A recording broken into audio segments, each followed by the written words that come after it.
मेरे लाहौर आने से चौधरी साहब को इतनी तकलीफ़ हो रही है क्योंकि मैं उसको छोड़ के आ गई हूँ। वो इन इवेंट को मिस कर रहे हैं कि जो मैं अकेले इंजॉय कर रही हूँ तैयार श्यार होके। ये तो वो सब के अज मेला वेखन आईयां कुड़ियां लाहौर दियां, ये तो वो सब हो गया। और चौधरी साहब बहुत ज़्यादा जेलस हो रहे हैं मुझसे और ये आप सबके साथ मैं शेयर करूँगी। और फ़ोन कॉल पे मेरी बहन को वो मेरे लिए क्या बोल रहे थे वो सब आपके साथ शेयर करूंगी। और आप इस व्लॉग को एंड तक देखिए, ये व्लॉग बहुत बहुत मज़े का होने वाला है। आप हंसते रहेंगे कि मर्दों के अंदर कितनी जेलसी होती है और मर्द अपनी मिसेज को देख के बेचारे कैसे डगमगा जाते हैं। वो बेचारों को समझ नहीं रहती कि हम कैसी तारीफ करें या फिर ना करें, या फिर अपनी जेलसी को हम कैसे बाहर निकालें। तो वो सब आपको आज इस व्लॉग में देखने को मिलेगा। तो आए जी, करें एंजॉय। चौधरी साहब, आप मुझसे इतना जेलस होते हैं, आप मुझसे जेलस होते हैं या फिर ये बात भी आपको किसी ने बताई है कि वो इतनी प्यारी लग रही है, या फिर उसका मेकअप ज़्यादा था या फिर कम था, या फिर वो आपके बगैर इतना एंजॉय कर रही है। आपने तो उसको इतनी धमकियां दी हुई और वो इतनी खुश है, आपने सोचा कि आप मेरी खुशी ख़राब करोगे। तो ये आपकी गलत फहमी है, बिल्कुल भी नहीं। मैं खुश ही रहूँगी और मैं ऐसे ही जितने भी फंक्शन हैं वो सेलिब्रेट करूँगी। कपड़े भी पहनूँगी खूबसूरत से खूबसूरत और मेकअप भी करूँगी खूबसूरत से खूबसूरत, बल्कि पार्लरों से।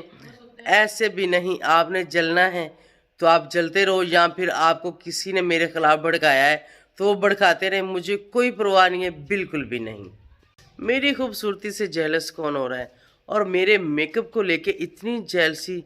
बर्दाश्त करो, अभी तो स्टार्टिंग है जनाब। अब तो मैं रोज़ ही मेकअप करूँगी।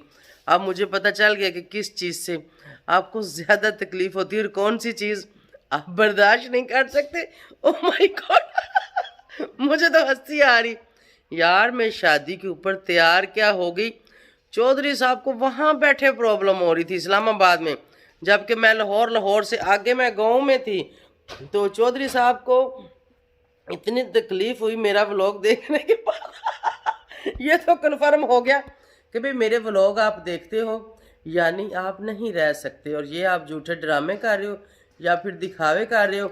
और जिनको आप खुश करना चाह रहे हो उनको मैं बता दूं कि मेरा हस्बैंड मुझे देखता है, वो मुझे पसंद करता है, वो मुझे ही प्यार करता है।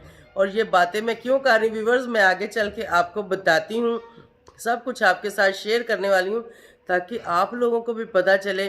और आप लोग मुझे कमेंट्स में बताइएगा कि क्या वाकया ही जो मैंने सोचा ऐसा ही है, वाकया ही जो बात मैं कर रही हूँ वही ठीक है, क्या बाकी लोग गलत फहमी में, या फिर जो खुश हो रहे थे या फिर जिनको खुश करने के लिए हस्बैंड ये सब कर रहा था वो सब गलत था और जो मैंने सोचा वो ठीक था।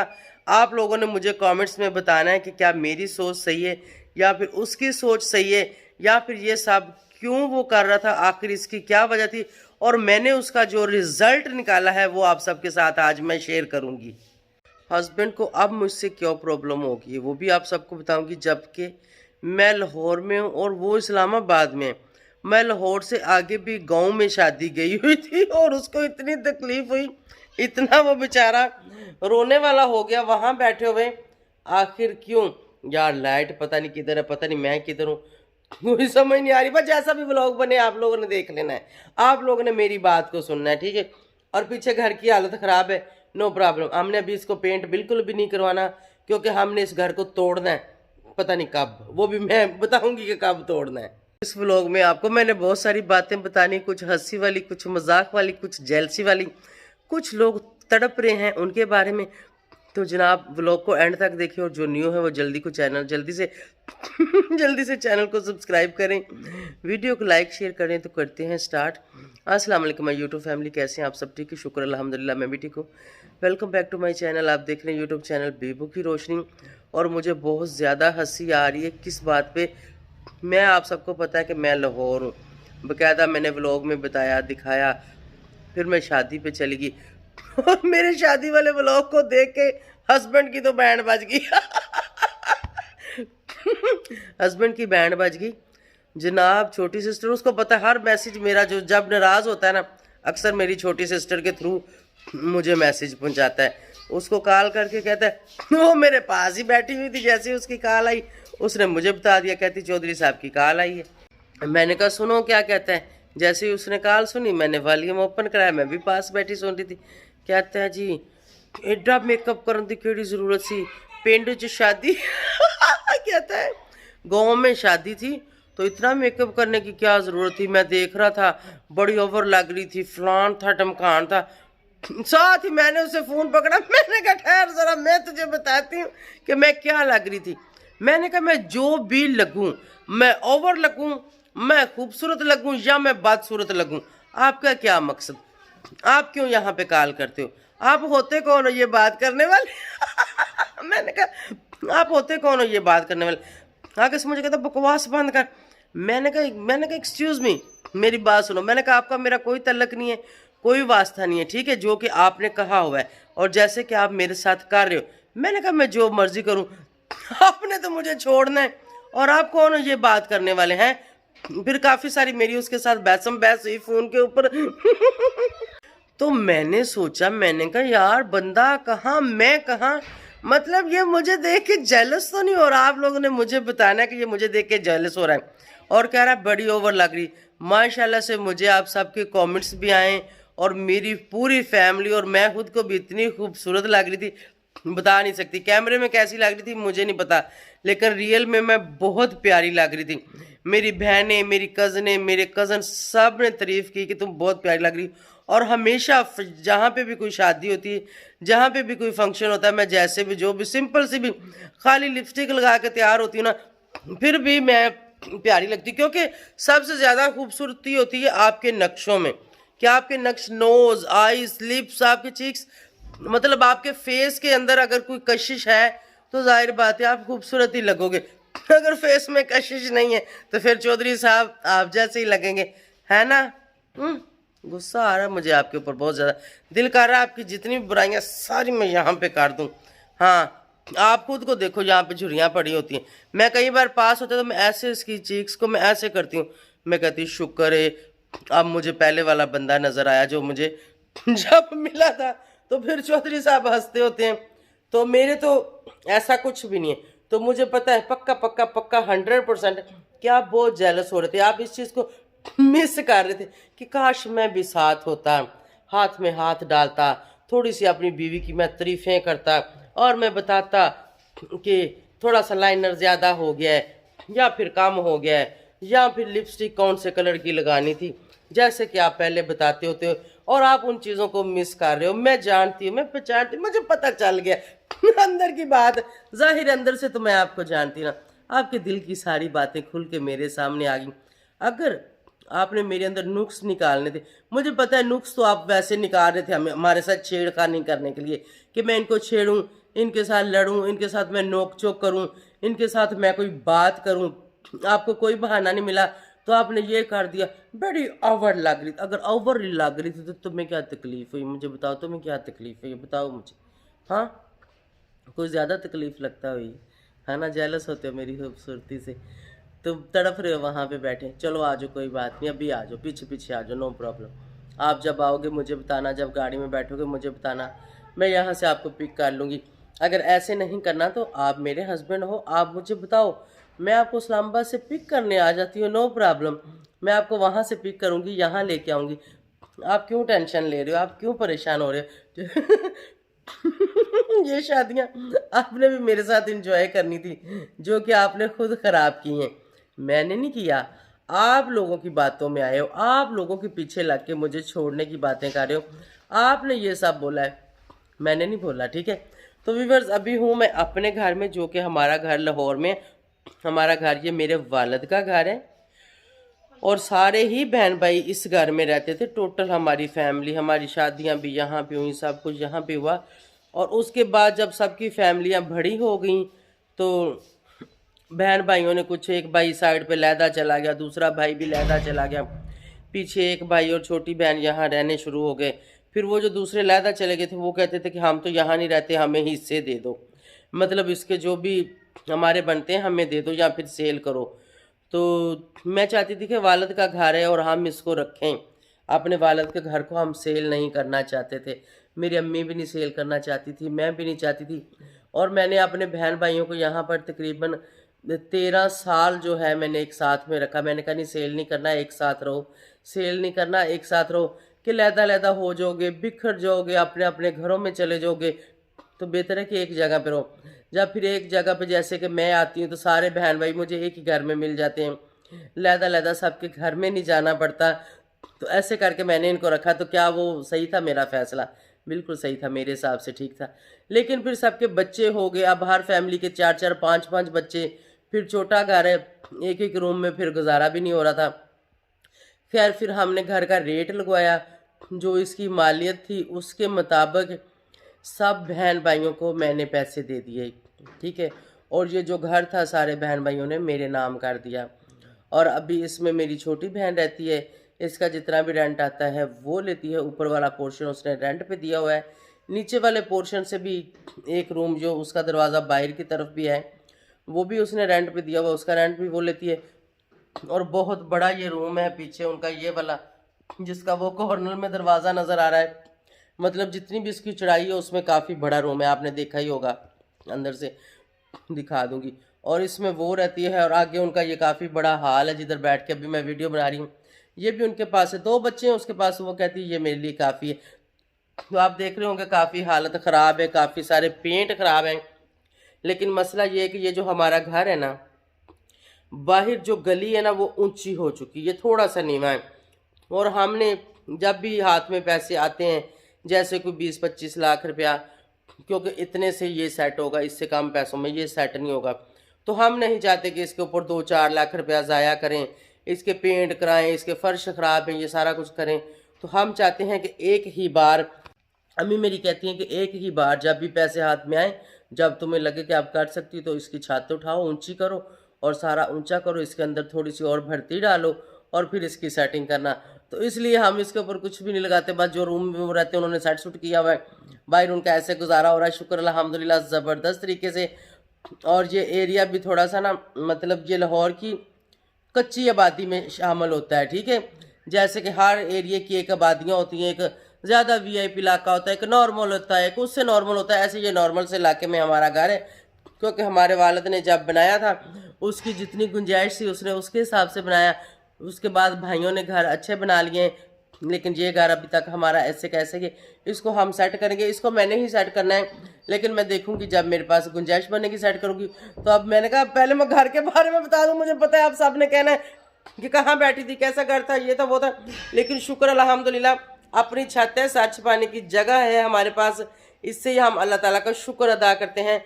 और मैं अपने ही घर में हूँ, ठीक है। जो लोग, कुछ लोग कह रहे थे कि हमारे घर आती थी, हम एसी लगा के देते थे, रूम देते थे, होटल में न जाए। शुक्र अल्हम्दुलिल्लाह हमारे पास अपना घर है, मेरे भाइयों के भी यहाँ पे घर है। ऊपर मेरा कमरा है, उसमें एसी भी लगा हुआ। अभी मैं ऊपर नहीं जा सकती, तो इसलिए अगर ऊपर जा सकती होती तो आपको दिखा। तो ऊपर एसी भी लगा हुआ है, रूम में सब कुछ लगा हुआ है। किसी टाइम ऊपर जाएंगे, वीडियो बनाएंगे, आपको दिखाएंगे। वैसे वो रूम हमने रेंट के ऊपर दिया हुआ है, एसी हमारा बंद पड़ा हुआ है। जब मर्जी हमें ज़रूरत पड़े तो हम 1-2 महीने पहले हम उसको खाली भी करा सकते हैं, नहीं तो हमें नीचे भी एसी लगा सकते हैं, क्योंकि यहाँ पे रहता कौन है, छोटी बहन ही रहती है। मैं तो कभी कभार आती हूँ, ठीक है। और अपने भाइयों के घर भी जाएंगे, वहाँ भी वीडियो बनाएंगे, आपको वो भी दिखाएंगे, पहले भी दिखाए हुए हैं। शुक्र अल्हम्दुलिल्लाह सारी फैमिली यहाँ पे। वो तो बस एक प्यार मोहब्बत था, तो मैं उनकी तरफ चली जाती थी और वो मुझे बुला लेते थे कि इधर आओ, इधर रहो। तो इतनी कोई वो नहीं है मजबूरी कि मैंने जाना है या फिर मैंने किसी के घर में ही रहना है। शुक्र अल्हम्दुलिल्लाह रहने के पास मेरा अपना है सब कुछ। और अगर मैंने होटल में भी ठहरना हो, चौधरी साहब साथ हों, तो वो कभी होटल में ठहरना भी पसंद करते, तो हम पहले होटल में भी ठहरते होते थे। ऐसी कोई बात नहीं है कि हम होटल का रेंट अफोर्ड नहीं कर सकते, नहीं नहीं, ऐसा नहीं है। शुक्र अल्हम्दुलिल्लाह वो भी कर सकते हैं।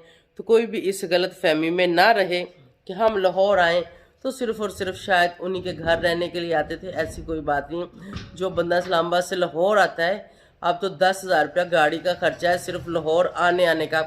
जिन लोगों ने बड़ी गाड़ियाँ रखी हुई हैं उनको पता होगा कि पेट्रोल कितने का लगता है, टूल टैक्स क्या पड़ता है।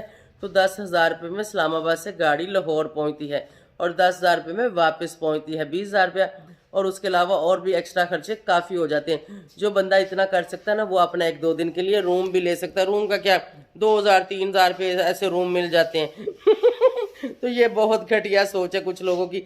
कि शायद हम उनके एसी यूज़ करने आते हैं। नहीं नहीं, ये गलत फहमी है, ऐसा कुछ भी नहीं है। और मेरे अपने घर में भी एसी लगा हुआ है और यहाँ पर भी मैंने एसी लगा रखा है अपने लिए। वो एसी कोई भी यूज़ करे, कोई भी आके चलाए घर में, भाई जो चलाएगा, जिसने रहना है वो बिल, छोटी बहन रहती है, अगर उसने एसी लगाना है तो बिल उनका पहले भी मैं ही देती हूँ। वैसे उन लोगों को आदत ही नहीं है, वो रूम कूलर लगाते हैं और गर्मियों वो छत के ऊपर अपनी चारपाइयाँ डाल के सोते हैं। उसमें वो कहते हैं कि भाई हम कंफर्टेबल रहते हैं, क्योंकि वो मेरे घर भी जाए ना तो वो एसी में नहीं सोती। वो कहती ना ना मैं नहीं सोती, मेरा जिस्म दर्द होता है। और जो लोग नहीं सोते बिल्कुल उनके साथ ऐसे ही होता है। तो जनाब ये था चौधरी साहब का कि चौधरी साहब वहाँ बैठे भी जेलस हो रहे हैं। मैंने तो यही रिजल्ट निकाला। मैंने अपनी बहन को कहा, मैंने कहा ये जेलस हो रहा है और इसने जानबूझ के हमें छेड़ दिया है कि भी मेरे साथ शायद कोई बातचीत हो या कुछ सवाल जवाब करेंगे। मैंने कहा खली वली करो, हमने नहीं करना। मैंने कहा छोड़ो इस बात को, इसको बोलो कि भाई वो जैसी भी लग रही तुम्हारी बीवी है, उसको खुद बोल दो। खैर उसका फ़ोन पकड़ के मैंने आगे से उसको अच्छी खासी सुना दी थी। मुझे लगता है कि काफ़ी ठंड उसको पड़ गई होगी, काफ़ी ठंडा हो गया होगा। ठीक है, तो ये था उनके लिए। और मुझे लगता है कि शायद वो जितना कुछ भी मेरे साथ कर रहे हैं वो किसी के कहने पे कर रहे हैं। मुझे लगता नहीं, 100% मुझे यकीन है वो किसी के कहने पे कर रहे हैं। और चौधरी साहब आप बाज आ जाओ, अपने अपने होते हैं, अपनी बीवी अपनी होती है, मैं आपकी अपनी थी, इसलिए तो आप जेलस हो रहे हो। ये प्यार था, मैंने यही रिज़ल्ट निकाला है। और व्यूवर्स आप सब ने मुझे बताना है कि क्या जो मैंने सोचा क्या सब ऐसा ही था। ये लोगों को खुश करने के लिए मेरे साथ लड़ाई कर रहा है, लेकिन जो अंदर है ना, इसका अंदर जो दिल है, जो अंदर वाले चौधरी साहब हैं, वो मेरे लिए ही जीते मरते हैं, वो मेरे लिए ही जागते हैं, वो मुझे ही पसंद करते हैं। बेशक कोई कुछ भी कर ले, कोई जितना भी उसको अपनी तरफ माइल कर ले, कोई जितना भी उसको दिखा दे, कुछ भी कर दे, लेकिन मैं हूँ, ये मैं जानती हूँ या फिर ये वो जानता है। तो मैं जल्दी ही बिल्कुल ख़ुद को जो है कूल माइंड कर लेती हूँ। शुक्र अल्हम्दुलिल्लाह। तो बिल्कुल चॉइस साहब मैं कूल माइंड हूँ, मुझे कोई गुस्सा नहीं है आपके ऊपर, कोई कुछ नहीं। अभी शादियाँ बाकी हैं, ये तो एक ही शादी हमने अभी तक फिनिश हुई है, अभी शादियाँ 2 बाकी हैं। आप भी आ जाओ, आप भी हमारे साथ वो शादियाँ एंजॉय करना। मैं पार्लर जाऊँगी, मैं तैयार होंगी, मेरी जान मुझे बताएगी मुझे कौन से कलर के कपड़े पहनने हैं, कौन से कलर का मेकअप करना है। ये सब चीज़ें आप पहले भी बताते होते हो और अब भी बताना। अक्सर मुझे कहते होते हैं तुम ज़्यादा डार्क कलर की लिपस्टिक ना लगाना, तो वो आंखों के ऊपर बहुत ज़्यादा मेकअप ना लगाना। तो जब मैं लगा लेती होती हूँ फिर कहते होते हैं हाँ ये तो बड़ा प्यारा लग रहा है, आज तो इस तरह की लग रही हो, आज तो उस तरह की लग रही हो। तो भैया आपने शादी वाले व्लॉग में मुझे कैसे बोल दिया कि मैं अच्छी नहीं लग रही हैं? आपका मतलब था कि मैं बहुत अच्छी लग रही हूँ, लेकिन आप वो एक्सेप्ट नहीं कर पा रहे थे कि आपके बगैर मैं अच्छी लग रही हूँ। अब मैं ऐसे ही लगूंगी। आपने मुझे बता दिया अपने दिल की बात कि यानी मैं तैयार श्यार होकर रहूं, बिल्कुल भी मैं दुखी ना हूं, बिल्कुल भी मैं परेशान ना हूं। तो बिल्कुल भी मैं परेशान नहीं हूं, मैं दुखी नहीं हूं, मुझे कोई टेंशन नहीं। आपने देखा कि हमने खूब शादी इंजॉय की थी और इंशाल्लाह नेक्स्ट भी हम खूब इंजॉय, हम उससे भी ज़्यादा इंजॉय करने वाले हैं उस शादी में, क्योंकि उस शादी में और भी ज़्यादा गेस्ट हमारे जो नानके हैं उनके भी ज़्यादा कुछ फैमिलीज मेम्बर आने वाले, क्योंकि इस शादी में उनमें से कुछ लोग कम थे जो कि इस शादी में आने वाले हैं और इस शादी में बहुत ज़्यादा शुगर लगने वाले हैं। तो आप लोग देखिएगा कि कैसे कैसे शुगर लगते हैं। ये जो शादी गुजरी इसमें इतने नहीं थे, लेकिन अब जो नेक्स्ट आ रही है उसमें बहुत कुछ होने वाला है। उसमें तो ढोलकी शोलकी भी होगी, पंजाबी देसी डांस वांस भी होंगे, मैं भी करूँगी यार, मैं भी करूँगी। एक टांग से एक टांग दूसरी को भी हिलाने जलाने की कोशिश करूँगी। हो सकता है कि उससे एक्सरसाइज हो जाए, क्या पता जो नस दबी हुई है वो निकल ही जाए। क्यों ना व्यूअर्स, ऐसे ही मतलब हिलते जुलते समझ नहीं भी आती, कभी कभी हो भी जाता है। तो चौधरी साहब के जख्म पर मैं तो नमक छिड़कूंगी, नमक नहीं खाली मिर्चें भी लगाऊंगी, मिर्चें भी। हाँ जी, जो चटनी कूट के आप लोगों ने खानी थी ना वो वाली मिर्चें मैं इधर से छिड़कूंगी। ठीक है, तो आप आ जाओ, दोनों मिलके भंगड़ा डालेंगे। नहीं आओगे तो हमने तो डालना ही डालना, हमने तो व्लॉग भी बनाना है, हम तो वो यहाँ व्लॉग में भी डालेंगे। जिसने जलना है जले, जिसने खुश होना है हो। हाँ, उनके लिए ख़ास मैसेज, जो लोग इस चीज़ से खुश हैं, अच्छा हुआ लड़ाई हो रही है, अच्छा हुआ चौधरी साहब उसके साथ ऐसे करें। और आज कान खोल के सुन लो कि शायद चौधरी साहब ने सोचा होगा कि ये बात ये किसी को नहीं बताएगी। मुझे पता है जिनकी वजह से आप ये सब करते हो वो यहाँ पे ये बातें सुन सकते हैं कि आप लोगों के चौधरी साहब ने मुझे कॉल की थी, मेरी छोटी बहन को मेरे लिए कॉल की थी कि ये ऐसी लग रही थी, ये ऐसी लग रही थी। तो डूब के मर जाओ तुम लोग, ठीक है। हस्बैंड मेरा है, इसीलिए ही उसने मेरी बहन को कॉल की थी। उसको पता था कि वो मुझे मैसेज देगी, ठीक है। वो मेरा ही हस्बैंड है, ठीक है। आप लोगों ने जितना मुंह काला करना है उसके साथ करो, मुझे कोई टेंशन नहीं है। मैं इतनी छोटी सोच की मालिक नहीं हूँ, ना ही मैं इन चीज़ों की टेंशन लेती हूँ। कहते हैं मर्द नाता तोता कोड़ा, जाए जिधर मर्जी घूम घाम के जब वापस आता है ना तो अपने घर में ही आता है। तो डूब मरने का मकाम उन लोगों के लिए होता है जो खामखा में उसके मालिक बन रहे होते हैं, ठीक है। जो उसके असल मालिक होते हैं ना, रहते तो वही हैं। अब आप कोई रेंट पे घर ले लेते हो तो वो घर तो मालिक का ही होता है। आप बेशक उसके अंदर 100 साल भी रहो, 100 साल बाद भी आपको वो खाली करना पड़ता है। तो यहाँ पर भी यही सिस्टम है, उसकी मालिक मैं ही हूँ। बेशक कोई भी उसको हाथ उथ लगा ले, चस्का चुस्का ले ले, लेकिन उसकी मालिक फ़िलहाल मैं ही हूँ। तो किसी को भी ज़्यादा खुश होने की ज़रूरत नहीं है और ना ही मैं किसी को खुश होने दूंगी। तो ऐसा मैंने यही रिज़ल्ट निकाला है। और व्यूअर्स आप सब ने बताना है कि क्या जो मैंने सोचा ऐसा ही था, क्या वो मुझसे मतलब जेलस हो रहा था, उसके दिल के अंदर प्यार था और वो सोच रहा था कि काश मैं भी साथ होता, जो कि वो नहीं था। और इस प्रोग्राम को उसने खुद वो मिस कर चुका है। अब ये वक्त तो दोबारा नहीं आ सकता, शादी होने वाली होगी, अब नेक्स्ट शादी है, उसमें अगर वो आना चाहे तो वो आ सकता है, मोस्ट वेलकम। घर वालों ने तो जाहिर बात है उसको इनवाइट किया हुआ है। अब वो मेरी वजह से नहीं आ रहा कि वो मेरे साथ नाराज़ है, तो उसकी मर्ज़ी, शादी तो हो ही जानी है, कौन सी रुकनी है। और हम कौन सा रुक गए जो हम नहीं आए, हम तो आ गए। आपने आना है तो आप भी आ जाओ। ये था मेरा आज का, मैंने सोचा मैं आपके सबके साथ शेयर करूं कि अब चौधरी साहब किस हाल में है वहाँ पर, उसका हाल भी तो आप सबको बताना चाहिए। और उन लोगों को भी बताना चाहिए जो लोग जेलस होते हैं कि देख लो मेरा हस्बैंड है तो इसीलिए उसने मुझे कॉल बेशक नहीं की, मेरी बहन को की, तो समझ लो वो मुझे ही की है, ठीक है ना। ये समझो कि वो मुझे ही की है। तो इसी के साथ आप सबसे इजाज़त चाहूँगी। Thank you so much for watching. Hamza side पे नहीं बैठते ना तुम आराम से, बार बार आ जाता है ऊपर अंधेरा करने। तो थैंक यू जी, बाय बाय, अल्लाह हाफिज़।